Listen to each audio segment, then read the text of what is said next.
Ya, cukup seru di sini Vini. Saya akan mereview One Piece untuk chapter baru, yaitu di chapter 1052. Nah, mari tanpa basa-basi lagi, kita langsung saja wadaw.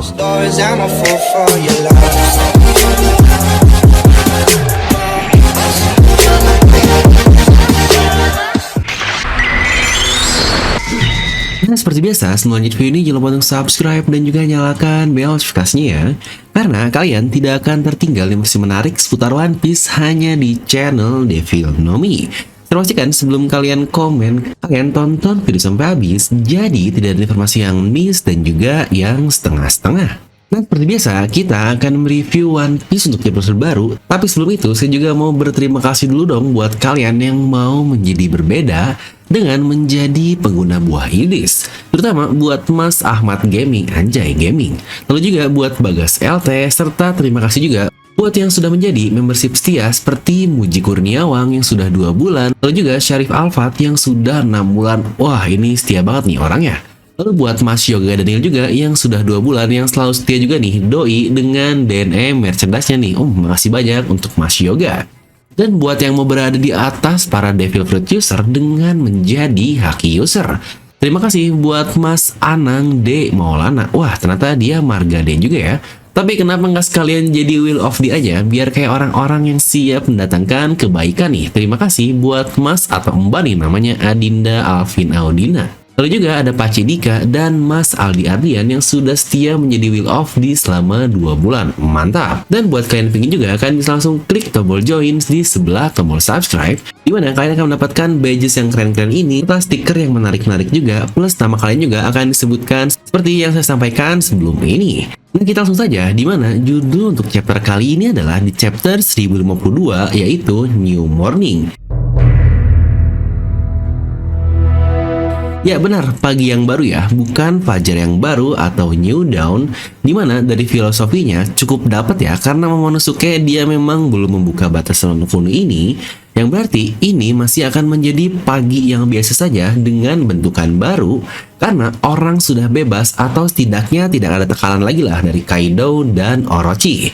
Ibarat new normal yang sebenarnya orang akan membuka kebiasaan baru di pagi yang baru juga, yang menjadi judul New Morning. Lagi-lagi bukan new dawn ya, yang kayaknya untuk dawn ini Oda memang untuk menyiapkannya di saga terakhir yang sedang dia siapkan tersebut. Dan untuk kali ini katanya cover story dengan judul Sentis yang gagal untuk kabur, dimana isinya adalah Germa dia bertemu dengan Caesar di mode Gastinonya. Wah, ini nih semakin menarik juga, dimana awal seperti ini kita langsung dilempar dulu ke Mary Joy secara langsung. Di sini Gorosei berkata, jadi, Nika benar-benar telah muncul ke dunia ini. Untuk berpikir kedua Yonko dikalahkan dalam waktu yang bersamaan, itu bukanlah sesuatu yang bisa kita tutupi lagi. Berita dari insiden ini akan menyebar dengan sangat cepat ke seluruh dunia. Di timing yang sangat-sangat buruk juga, apa yang harus kita lakukan sekarang? Nah, mengenai timing yang sangat buruk ini sangat pas juga dengan kata-kata si Pino sebelumnya terkait dunia yang sedang dalam keadaan gempar, dimana ini dikatakan di malam penyerangan Onigashima. Dan dikatakan juga jika berita perang Wano ini sampai keluar Wano Kuni, maka itu berarti seperti menambah bensin ke api yang sudah terbakar. Dan inilah dia benar-benar terjadi, dimana Gorosei pun bertanya dalam dirian musik ke lautan dekat Wano, yaitu ke anggota si Pino yang terakhir, apa ini benar jika Zou telah menghilang? Dan agen tersebut menjawab, ya dia menghilang dalam kabut. Apa itu sebenarnya? Dan dijawab oleh Gorosei, oh jika seperti itu, berarti batasannya masih tetap tertutup. Daratan Wano masih menjadi sebuah benteng. Yang benar sekali mengenai Wano yang masih tertutup ini sudah dibahas oleh Momonosuke dan Zunisa sebelumnya.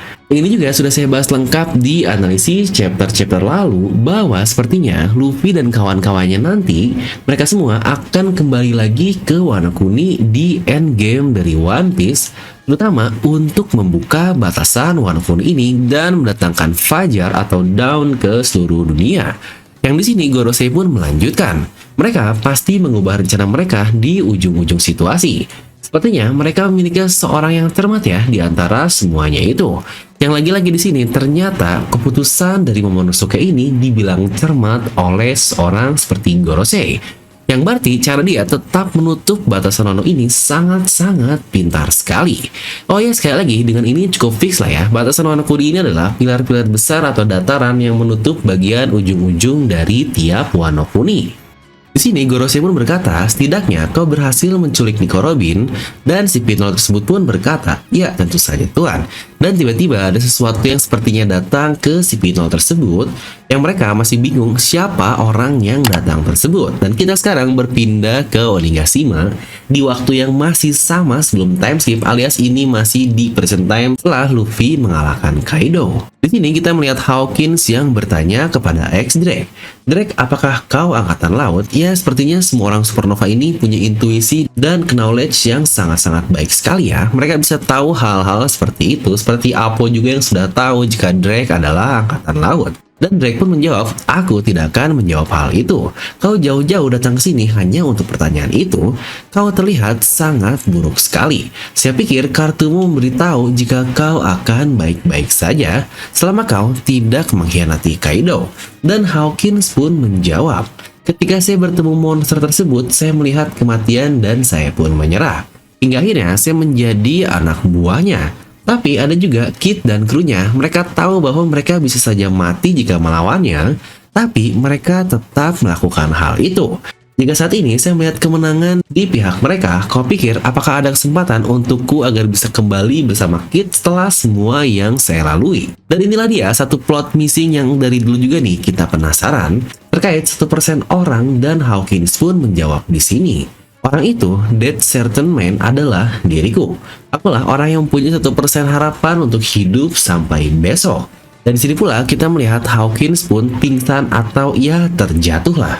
Dan akhirnya sekarang kita langsung berpindah dengan time skip 7 hari kemudian, yang berarti bahasan Gorosei dan semua hal tadi itu masih di waktu yang sama ya setelah perang berakhir. Panel dibuka dengan keadaan di ibu kota bunga baru yang sedang berada di new morningnya sesuai judulnya. Dimana kita lihat dekorasi Fire Festival tetap ada walau sudah lewat selama 7 hari. Karena katanya Shogunnya yaitu Momonosuke bilang akan ada festival lain yang mungkin ini adalah banquet atau makan-makan besar yang Luffy inginkan.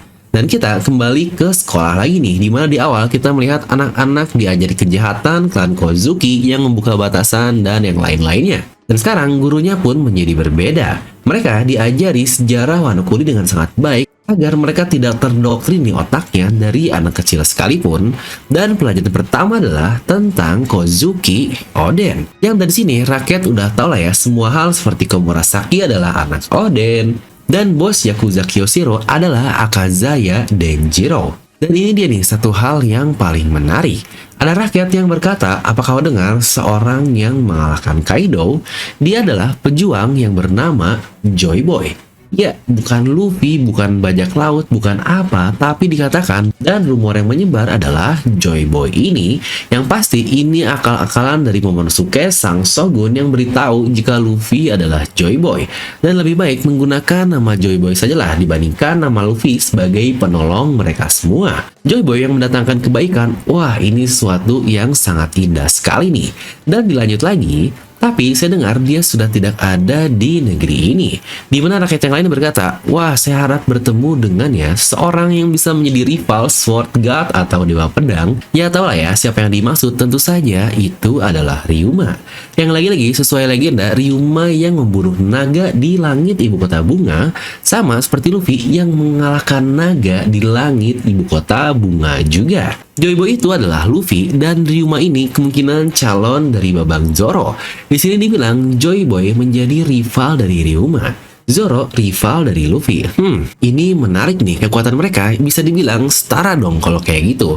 Ya untuk pendapat saya pribadi sih, dari dulu saya emang setuju jika Luffy setara dengan Zoro dan sebaliknya. Tapi pasti fanboy-fanboy Luffy sebagai karakter utama pada nggak terima nih, haha. Lanjut kita berpindah ke Ringo, tempat makam-makam berada, di mana Kawamatsu dan Kinemon berdiskusi terkait mereka akan membangun makam untuk Oden, lalu juga untuk orang-orang besar seperti Yasui dan dua sahabat mereka yang ternyata sudah fix mati nih untuk Izo dan Asura, agar mereka semua bisa mati di tempat yang sama seperti Dewa Pedang Ryuma. Di sini pun datang Marco dan berkata, saya lagi-lagi berhasil hidup. Dan dijawab oleh Kawamatsu dan Kinemon, sama halnya dengan kami semua. Ini semua bisa terjadi karena para pahlawan, jadi mari kita berdoa untuknya. Dimana di sini kita melihat Yamato yang berkata, saya lapar, saya tidak lapar, ya tipikal samurai lah. Dimana di sini kita melihat Momonosuke ditendang lagi oleh adiknya Hiyori, tapi dia tidak merasakan sakit apapun. Dan Hiyori pun berkata bahwa Luffy dan Zoro sudah terbangun. Yang di sini kita lihat Luffy berteriak daging dan Zoro berteriak sake. Benar kan?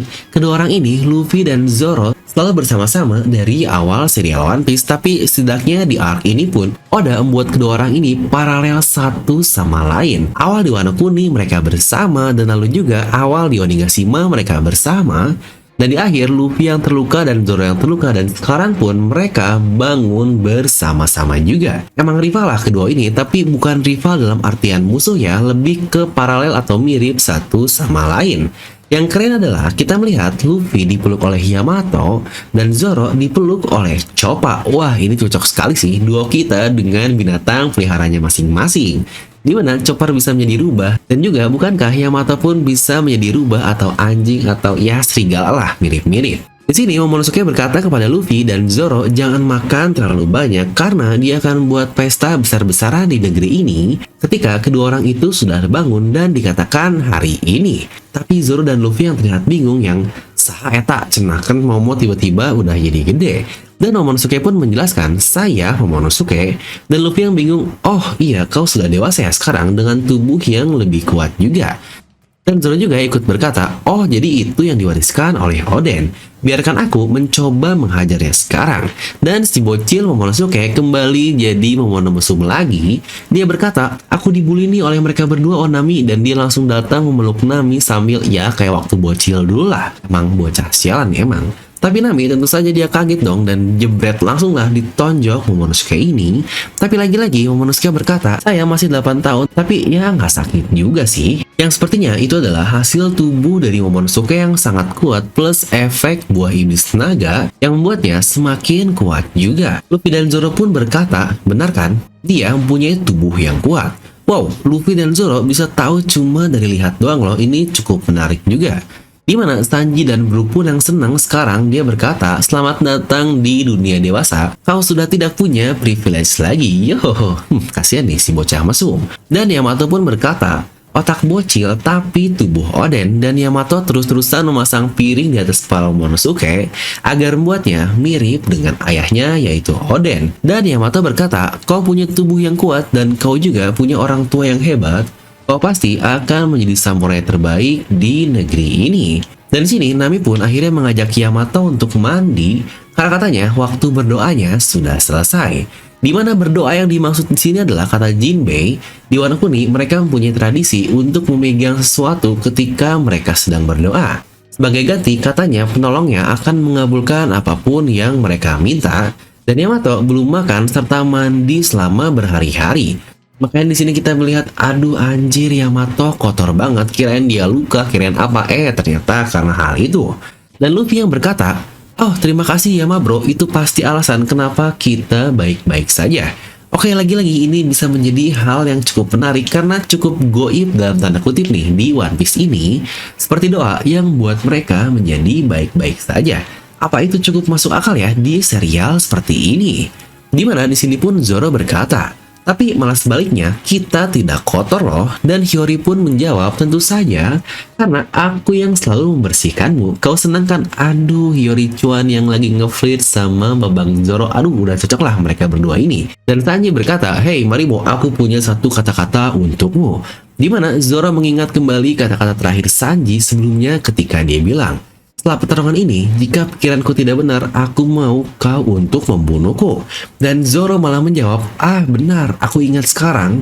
Jadi saya kembali dari neraka hanya untuk membunuhmu. Aduh, jangan-jangan Zoro pingsan selama 7 hari cuma memimpikan gimana Sanji saja. Wah, semangat sekali nih untuk Zoro. Dan Sanji pun berkata, bentar-bentar, bukan hal itu, untuk masalah itu sudah selesai. Dimana di sini juga kita melihat ada Kiku, yang Kiku ini dia ikut ke pemandian wanita dong bareng Nami, Tama, Shinobu, Hiyori. Wah, aduh itu enak banget nih jadi Kiku yang cowok. Tuh, kalau kalian mau ikut mandi sama cewek, tipsnya gampang, jadi lekong dulu aja guys. Tapi yang terpenting sih di sini kita akhirnya melihat Hiyori mandi guys. Ini mantep banget. Tetapi jika kalian sadar, di sini juga kita bisa melihat ada Umami-chan dan Karen.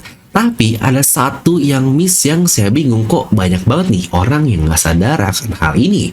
Ya benar, tante arkeolog kita alias Robin-chan dia tidak ada. Dimana di satu sisi di tempat cowok ini yang paling ngaco, Yamato ikut di sana dengan tetek kemana-mana. Aduh, astagfirullah. Tentu saja yang senang adalah Brook dan Sanji yang bilang, apakah ini semua hanya mimpi? Wah, bahagia deh udah Brook sama Sanji kalau Yamato benar-benar join. Dimana sekarang kita berpindah ke Udon atau pelabuhan Tokage. Di sini ada Franky dan Usopp yang sepertinya mereka habis memperbaiki banyak hal, dan juga Franky Shogun pun sudah diperbaiki dan menjadi perfect lagi. Killer dan Beppo dia memuja untuk Franky Shogun ini, katanya sangat keren sekali. Dan di sini Kid pun bertanya, jangan terlalu dekat hei kalian dengan mereka, kita tidak boleh lengah sebelum kita berhasil pergi. Dan Killer pun melanjutkan, tidak peduli dari mana intel akan datang, berita ini pasti akan mereka dapatkan. Kita sekarang malah akan menggantikan Yonkou sebagai target besar lainnya. Dan Lau pun atau Torao dia mengiyakan plus melanjutkan, penutupan batasan ini mungkin mencegah informasi kita sampai keluar. Tapi sama juga kebalikannya, kita tidak akan mendapatkan apapun yang terjadi di dunia luar sana. Dan Beppo menjawab, mungkin bounty dari kapten dan yang lainnya akan meningkat ke tingkat yang kita belum pernah lihat sebelumnya. Dan tiba-tiba Apo datang bersama dengan Numbers. Dia berkata, kau benar, saya tidak tahu dari mana mereka mendapatkan informasinya, tapi bounty yang kau pedulikan semuanya ada di sini. Apa kau mau lihat? Dan Kid pun berkata, kau kan yang membeberkan itu semua, dasar sialan kau. Dan Apo melanjutkan, semuanya tertulis di sini bounty kalian dan seseorang yang akan disebut sebagai Yonkou yang baru. Apakah Apo juga termasuk salah satu jurnalis ya? Karena Kid berkata, kau yang ngasih tahu. Atau jangan-jangan dia cuma dendam aja sebelumnya karena pernah ditipu di mana Apo ini menjadi informan dari Kaido.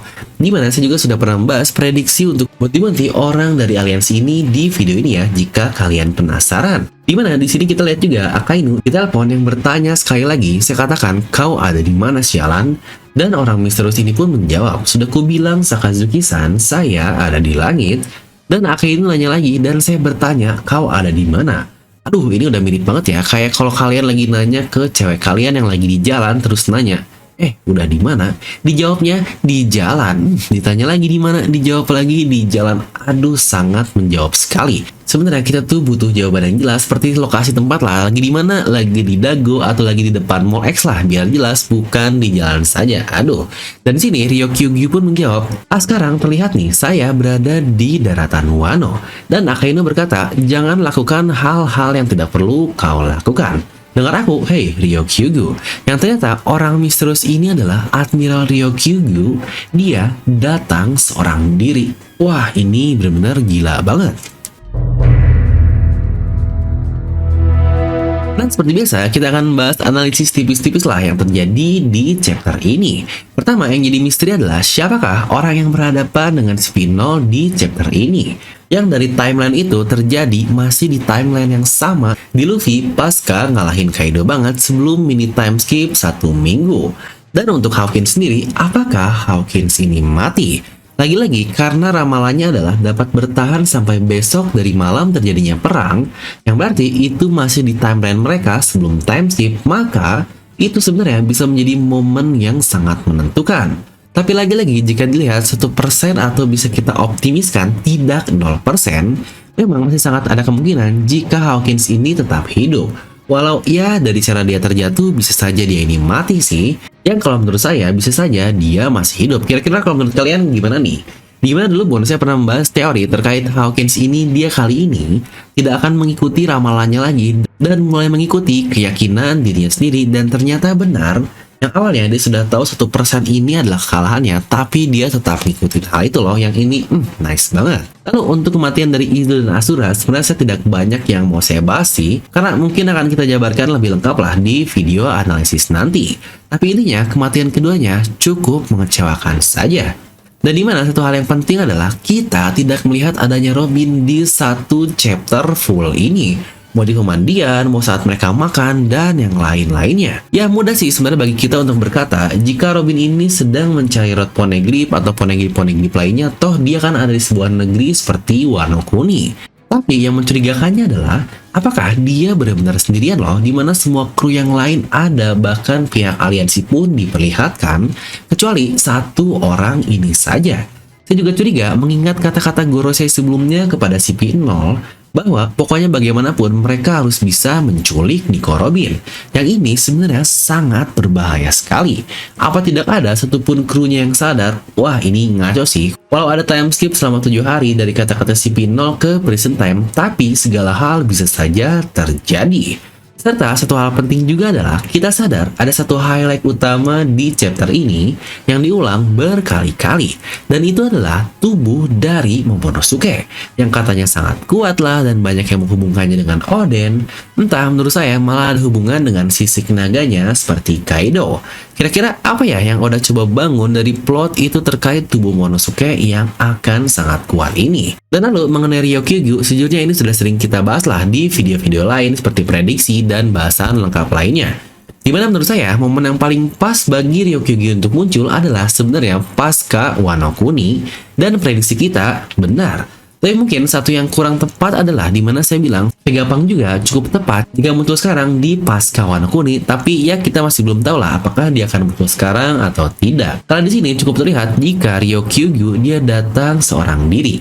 Ingat seorang diri ya, karena negeri luar biasa hebat Wano Kuni dengan full power, dan bahkan adanya kelompok yang habis mengalahkan kedua Yonko. Yang menurut saya, it doesn't even make any sense. Kecuali Ryokugyu memang sangat hebat sekali. Tapi dari kata-kata Akainu, jangan buat hal yang aneh-aneh. Kira-kira misi apa ya yang diberikan kepada Ryokugyu ini? Apakah menculik Nico Robin juga?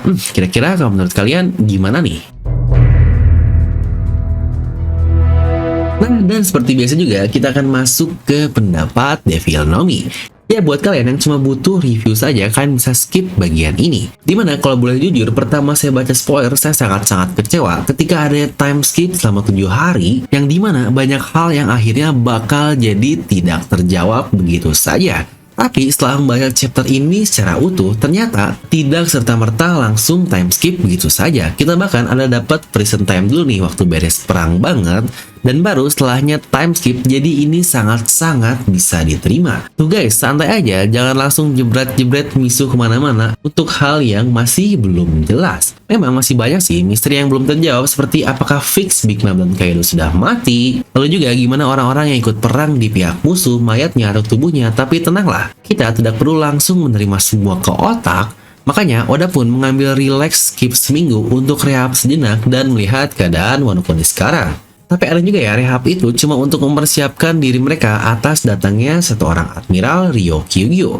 Nah, sejujurnya dengan ini kita bisa mulai melihat seberapa kuatkah seorang Admiral yang mungkin tidak akan satu Yonko lah 1:1, tapi mungkin tidak 1:0,5 juga kan. Tapi ya overall ini chapter yang menurut saya luar biasa, walau banyak kekecewaan seperti kematian yang tidak begitu dibutuhkan. Nilai untuk chapter ini untuk saya adalah 8 dari skala 10, karena ya itu murni cooling down aja lah untuk chapternya. Walau ada bahasan menarik antara Joy Boy dan Sword God yang akan kita bahas di video terpisah khusus sendiri terkait Luffy dan ke Joy Boy-nya. Kira-kira kalau menurut kalian berapa nih nilai untuk chapter ini? Dan satu info penting juga, minggu depan tidaklah libur, karena Oda juga akan mengambil hiatus yang sudah saya bahas lengkap di video Big News tersebut. Tapi satu info baru yang penting adalah ketika nanti One Piece beres hiatus 1 bulan, tepatnya di bulan Juli nanti, dikatakan oleh Oda, itu kita semua sudah berada di final saga, alias saga terakhir dari serial One Piece. One Piece sudah semakin dekat dengan tamat nih, aduh sedih banget. Nah, jadi itu untuk video review kali ini. Kalian bisa langsung tuliskan pendapat kalian di kolom komentar di bawah. Seperti biasa, sebelum itu, buat kalian para pecinta DNM, sedang ada diskon untuk kaos menarik yang berhubungan dengan video kita kali ini, yaitu para revolusioner, anjay. Dimana desain dengan tulisan Revolutionary Army dan quotes yang luar biasa. You can jail a revolutionary, but you cannot jail the revolution. Ini mantep banget. Dan harga sedang diskon sekali dari 150.000 hanya ke 99.000 saja. Untuk pembelian pun bisa bayar di tempat alias COD, dan kalian pun akan mendapatkan gratis biaya kirim. Lagi-lagi promo ini sangatlah terbatas sekali, yaitu hanya untuk 25 pembeli pertama saja. Jadi tentu saja ini adalah siapa yang cepat dia yang dapat. Ya berdoa aja ya, semoga bukan Babang Zoro yang jadi kurirnya biar nggak ada yang nyasar, asik. Nah, buat kalian juga yang ingin cari desain yang lain, bisa langsung ke tokonya ya. Bisa buka ke Shopee, Tokopedia, dan WA juga dengan klik link di deskripsi video. Dan seperti biasa, semoga kalian terhibur dengan video ini. Like aja kalau kalian suka, dislike aja kalau suka, jangan lupa untuk subscribe dan juga share ke teman kalian. Gue Devi pamit and I'll see you guys next time.